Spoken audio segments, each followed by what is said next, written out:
L'histoire commence par une confrontation tendue entre Fatima et Célina. Célina provoque Fatima avec mépris et ironie, insinuant qu'elle sort pour voir un amant et rappelant cruellement le moment où Fatima s'est jetée d'un escalier par désespoir. Mais Fatima a changé. Elle affirme qu'elle ne laisse plus les mensonges et les manipulations des autres diriger sa vie.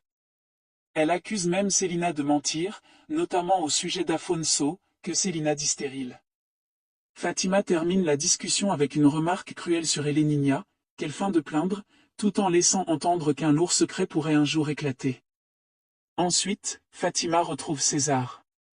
Elle lui reproche son absence et son manque de soutien après son accident, largement relayé par les journaux.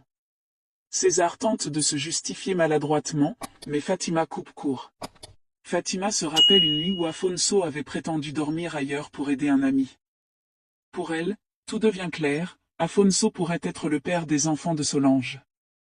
La discussion devient encore plus lourde quand Fatima avoue qu'elle est elle-même enceinte.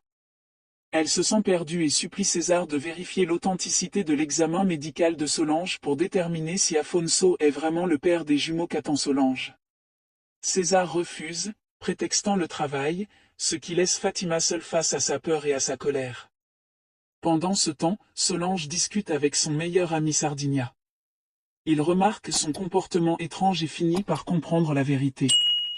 Il devine qu'Afonso est le père des bébés. D'abord sur la défensive, Solange finit par avouer. Elle explique qu'elle n'attend rien d'Afonso et qu'elle compte élever ses enfants seuls, comme leur mère et leur père à la fois. Elle interdit à Sardinia de révéler ce secret, car elle ne veut pas détruire l'équilibre fragile qu'elle a construit. De son côté, Fatima se rend au laboratoire. Elle prétend vouloir vérifier un ancien examen médical, mais se heurte au refus d'une employée qui invoque le secret professionnel. Fatima insiste, joue l'innocence, puis sort une procuration, accompagnée d'argent. Grâce à cette corruption, elle obtient finalement les informations qu'elle cherchait. Sardinia, troublé par ce qu'il sait, tente encore de raisonner Solange. Pour lui, un enfant a le droit de connaître son père. Solange, elle, pense aux conséquences. Elle a peur que ses enfants soient rejetés, humiliés, ou considérés comme illégitimes.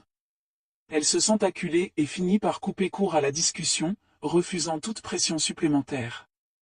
Au bureau d'Afonso, une autre inquiétude surgit. Des documents importants ont disparu.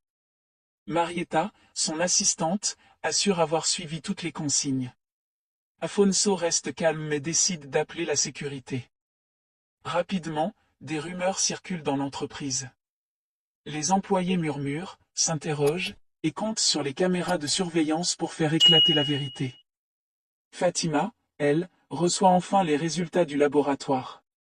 Satisfaite, elle remercie l'employé et lui rappelle que l'argent rend parfois les choses très simples. Elle détient désormais une information capitale.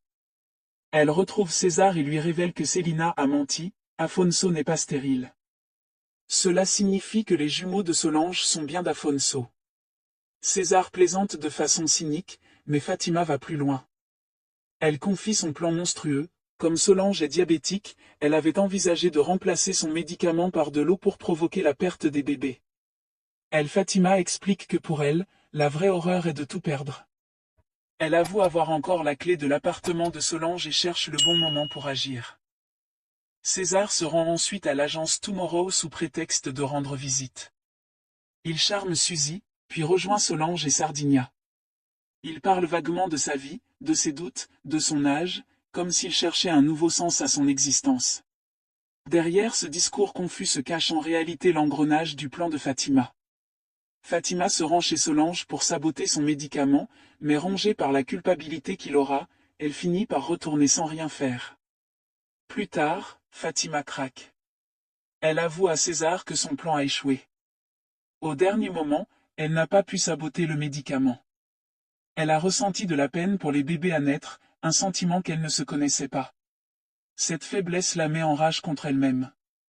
César tente de voir un côté positif, selon lui, cela prouve qu'elle a encore un cœur. Mais Fatima rejette cette idée. Elle ne veut pas être humaine, elle veut être riche. Chez Solange, la tension persiste. Autour d'un repas simple, elle discute avec Sardinia. Il revient encore sur la question d'Afonso, inquiet pour l'avenir des enfants. Solange se montre ferme. Elle affirme qu'Afonso est le père de l'enfant de Fatima, et qu'elle, de son côté, assumera seule ses propres enfants. Si Sardinia n'accepte pas cela, elle est prête à vivre séparément. Elle choisit l'indépendance et le silence plutôt que le scandale. Peu après, César se retrouve avec Odette. Elle l'interroge sur ses goûts, la montagne ou la mer, mais derrière cette discussion légère se cache un projet bien plus sérieux. Odette veut l'emmener loin de Rio, l'observer, le tester dans un autre environnement. Elle parle d'un voyage discret, presque européen, calme et luxueux. César fait le malin, affirme qu'il peut survivre partout, tant qu'il y a une salle de sport. Odette semble satisfaite. Elle a clairement une idée en tête, et César entre peu à peu dans son jeu. De son côté, Fatima met son plan à exécution avec Afonso. Elle évoque une soirée passée, le moment où il n'est pas rentré de la nuit. Elle l'amène doucement à reparler de cette fameuse excuse, celle d'avoir aidé un ami ivre. Puis elle sort un objet précis, le collier du père d'Afonso. Afonso est surpris. Il pensait l'avoir perdu. Fatima prétend qu'il a été retrouvé par hasard. Ce collier devient une preuve silencieuse, un piège subtil. Elle observe Afonso, le trouble, sans jamais l'accuser directement. Jarbas est totalement absorbé par un match de football. Consuelo, elle, cherche de la tendresse, une ambiance plus intime. Elle éteint la lumière, parle de drap propre, essaie de l'attirer dans la chambre. Mais Jarbas ne voit que l'écran, les fautes, l'arbitre, le score. Consuelo finit par se sentir mise de côté et abandonne, fatiguée d'attendre. Jarbas, lui, croit encore que tout peut se rattraper, comme un match de foot. Leur couple est déséquilibré, chacun vivant dans un monde différent. Le lendemain, Consuelo croise Alded. Les deux femmes discutent de la routine, de la fatigue, du travail et du mariage. Chez Odette, la relation avec César continue d'évoluer. Elle se montre affectueuse, presque possessive. Elle annonce qu'après le travail, ils iront à la plage. César est ravi. Odette garde toujours une longueur d'avance.